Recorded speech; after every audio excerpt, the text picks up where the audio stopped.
Salut à tous, c'est Stéphane et tu écoutes le podcast Le Switch. Aujourd'hui, je partage avec toi une interview d'entrepreneur.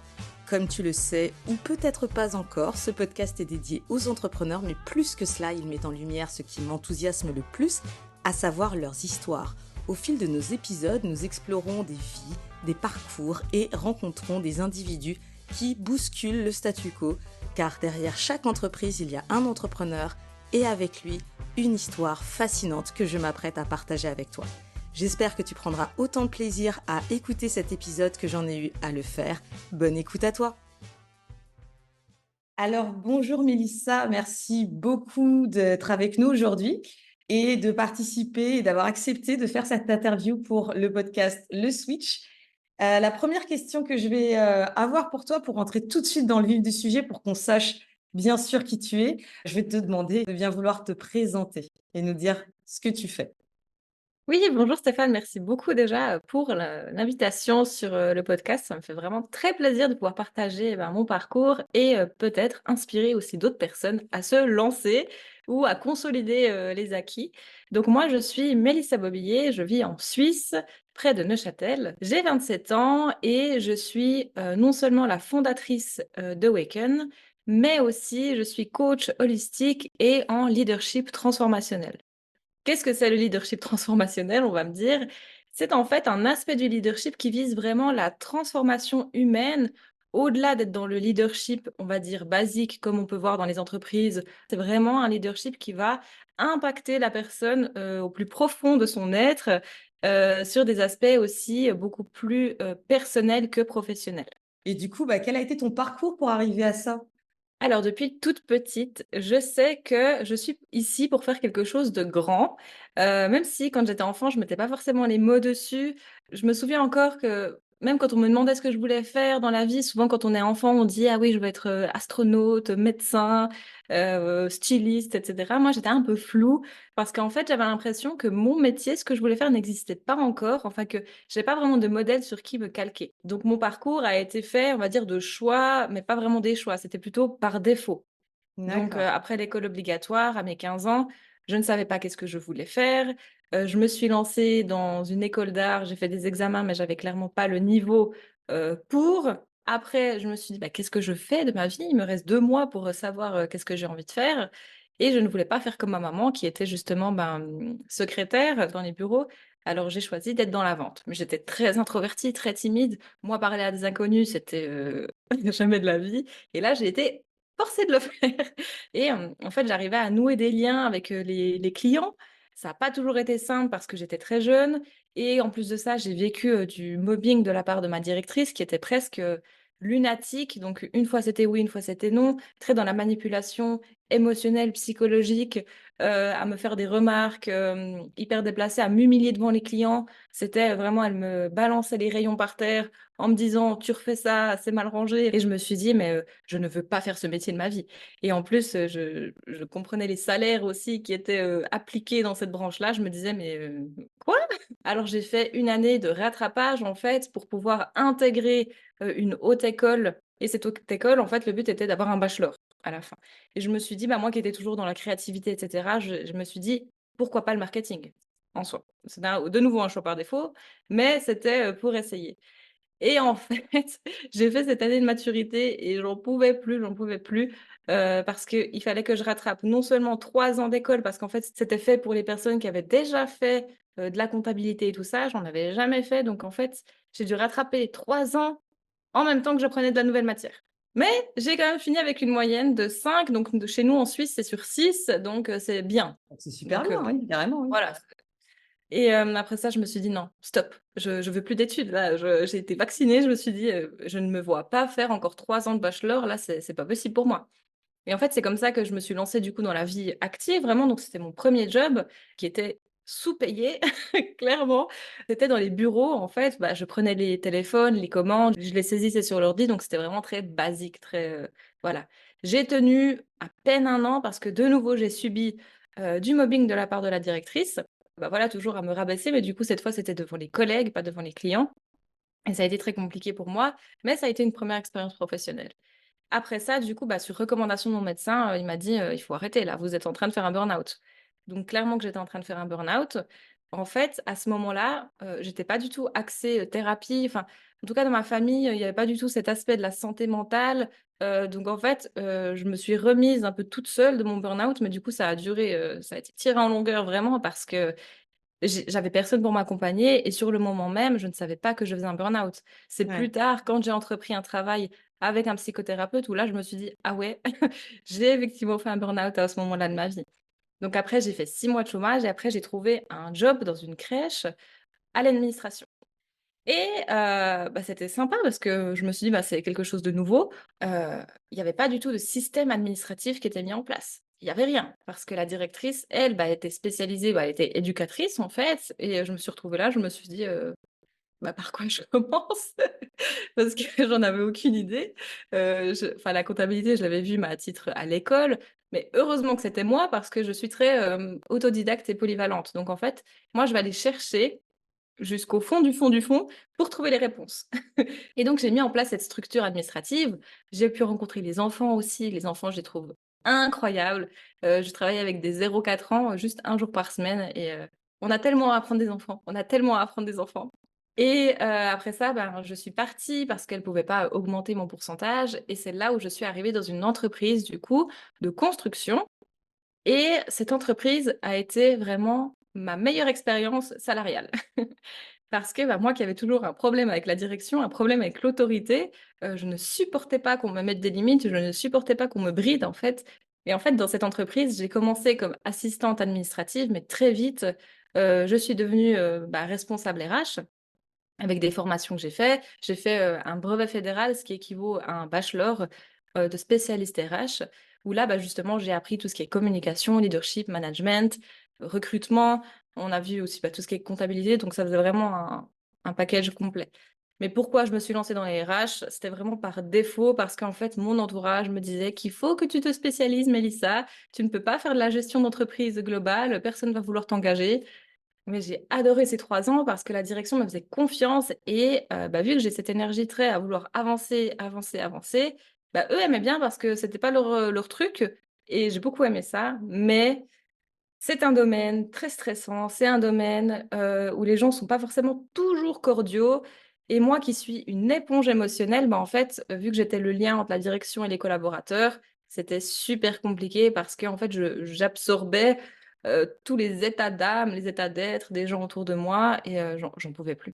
Et du coup, je suis partie il y a 2 ans, du coup, en 2022 et je me suis dit: «Bah, là, maintenant, c'est le moment, Mélissa».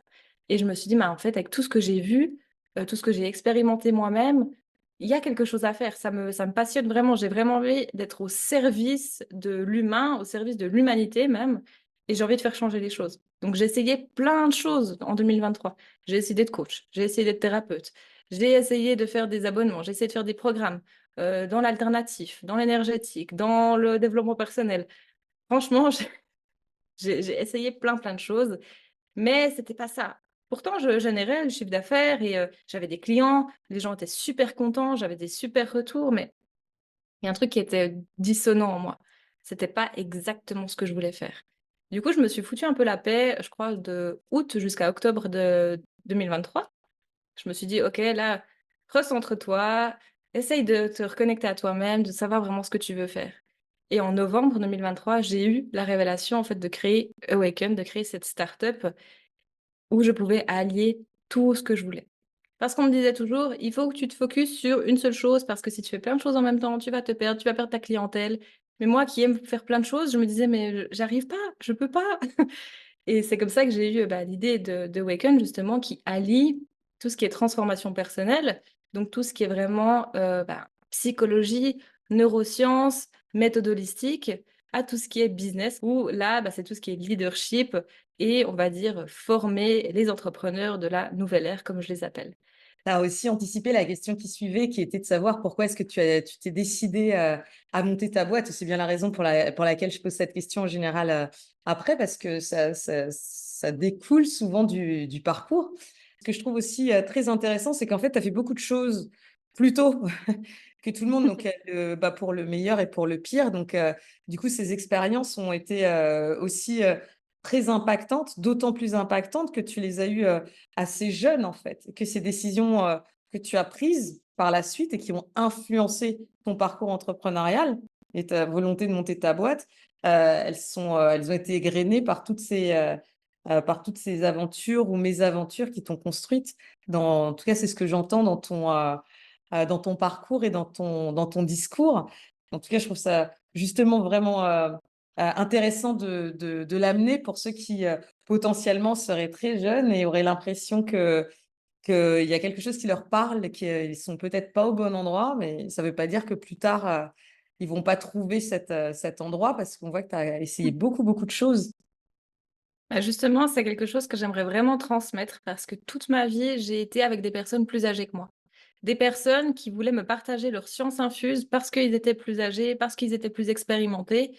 Et en fait, je me suis rendu compte que c'est pas parce que quelqu'un est plus âgé ou plus expérimenté que la personne a plus raison que soi. Parce qu'en fait, ce qu'il faut savoir, c'est que l'expérience, oui, alors ça, c'est indéniable, c'est à travers l'expérience qu'on se forge, mais après, ça dépend comment on vit l'expérience. Parce qu'il y a des personnes qui ont 50 ans, qui n'ont appris, peut-être le 10e de ce que moi j'ai appris, à mes 27 ans. Et en fait, ce qu'il faut comprendre, c'est que vraiment, la qualité humaine, la qualité de l'être et l'intelligence émotionnelle, c'est pas donné à tout le monde. Et pour moi, ce sont vraiment ces qualités-là qui font qu'on devient légitime dans un domaine. Mais que on a beau faire, 1000 formations différentes, si on n'est pas fait pour une profession, pour un domaine, on sera moins compétent que quelqu'un qui est vraiment fait pour ça. En fait, vraiment, de détacher cette idée de, parce qu'une personne a 10 ans d'études ou 10 ans d'expérience, elle est plus légitime que quelqu'un qui vient de se lancer. Parce que si ça se trouve, la personne qui vient de se lancer, bah, c'est inné en elle, elle a ce truc-là, cette vibration-là, en fait, pour incarner pleinement cette profession, que celle qui a 10 ans d'études, peut-être qu'elle ne se connaît absolument pas et que, elle n'en a aucune idée de pourquoi elle fait ce qu'elle fait.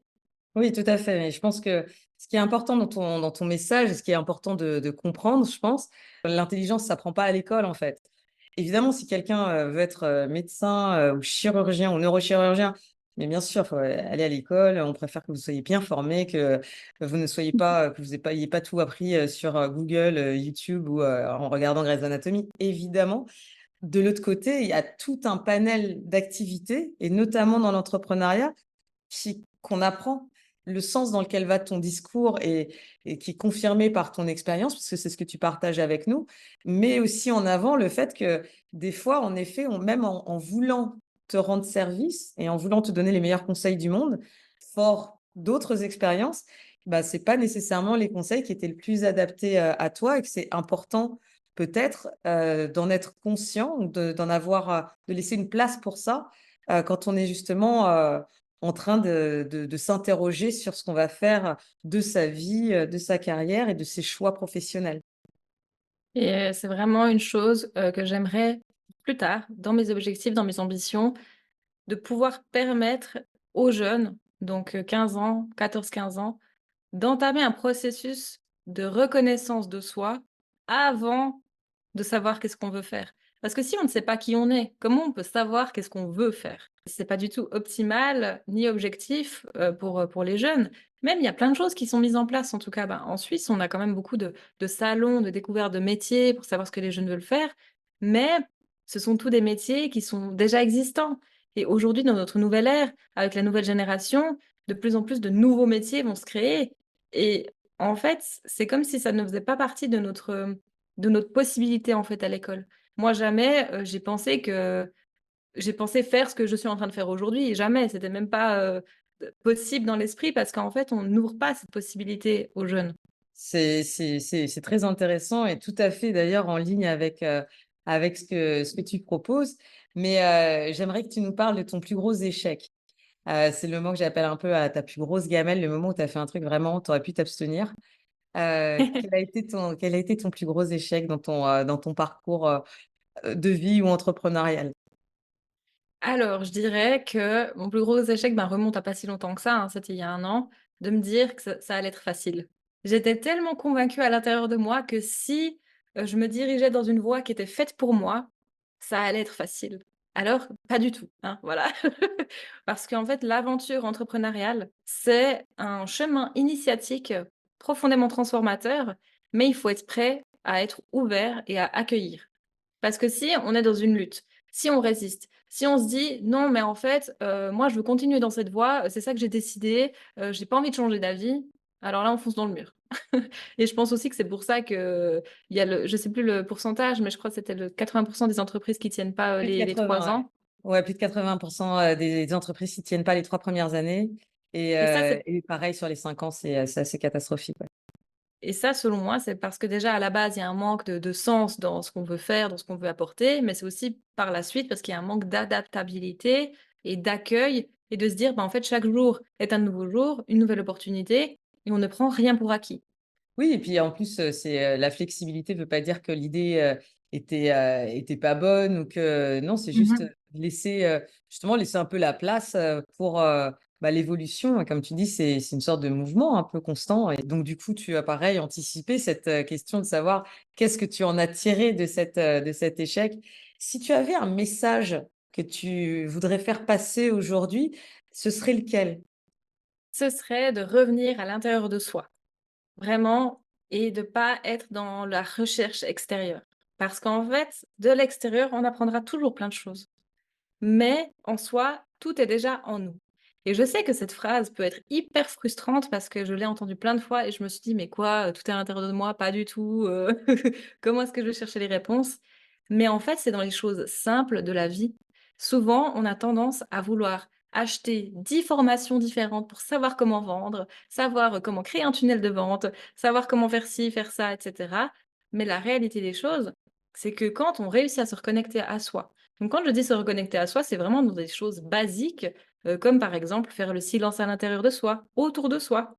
Prendre un moment pour aller se balader en nature, pour s'écouter, pas écouter le mental, hein, pas écouter le mental, mais écouter justement notre essence profonde. C'est là où les idées émergent, c'est là où la créativité revient justement. Et ensuite, une fois qu'on a réussi à se connecter à ça, bah là, évidemment qu'on peut aller chercher les skills à l'extérieur, mais vraiment de faire le travail de l'intérieur vers l'extérieur et pas l'inverse. Ça, c'est vraiment le meilleur conseil que je peux donner parce que aujourd'hui, à l'ère du digital, on est noyé vraiment sous les informations et puis on peut avoir l'impression de tout faire faux, de pas comprendre.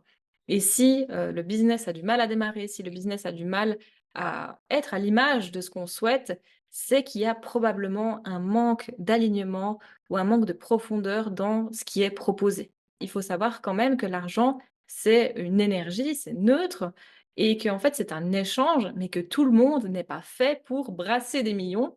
Mais par contre, il faut savoir aussi bah, pourquoi est-ce que je veux de l'argent? Est-ce que l'argent va me rendre plus heureux? Est-ce que l'argent est un moyen pour moi d'accomplir mes rêves? Et vraiment, c'est toute une question d'intention. Parce que dès le moment où on émet une intention avec de la peur, avec des insécurités, avec des blessures, avec, tout ça, avec de l'ego, bah, moins ça va fonctionner, moins ça va tenir dans le temps aussi. Combien de fois on a vu des personnes faire des croissances exponentielles comme ça et se casser la figure juste après, parce qu'en fait, justement, ils n'ont pas réussi à supporter, cette expansion. Parce qu'il faut savoir aussi qu'il faut le supporter au niveau physique, au niveau du système nerveux, au niveau émotionnel, enfin vraiment il faut être là quand même, et puis surtout, c'était pas forcément aligné.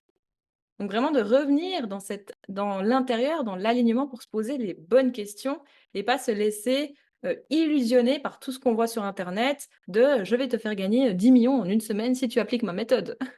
Non, mais complètement et c'est vrai que ça fait partie, de ce mindset, que tu partages avec nous.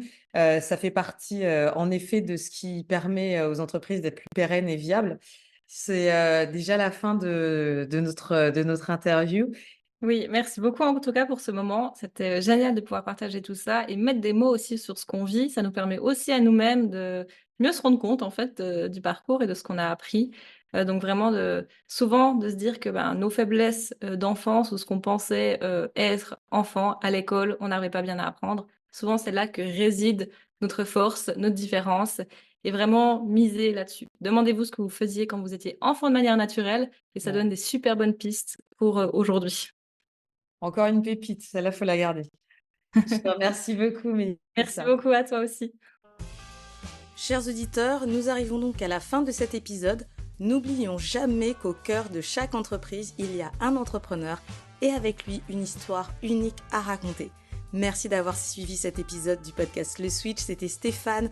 Reste à l'écoute pour de nouvelles histoires passionnantes d'entrepreneurs et d'entrepreneuses qui écrivent leur propre destin. Si tu as aimé cet épisode, n'hésite pas à me le faire savoir en y mettant 5 étoiles sur ta plateforme ou en me laissant un commentaire sur mon compte Instagram Stéphane_Le Switch. Je répète, Stéphane_Le Switch. À dans un mois pour un nouvel épisode.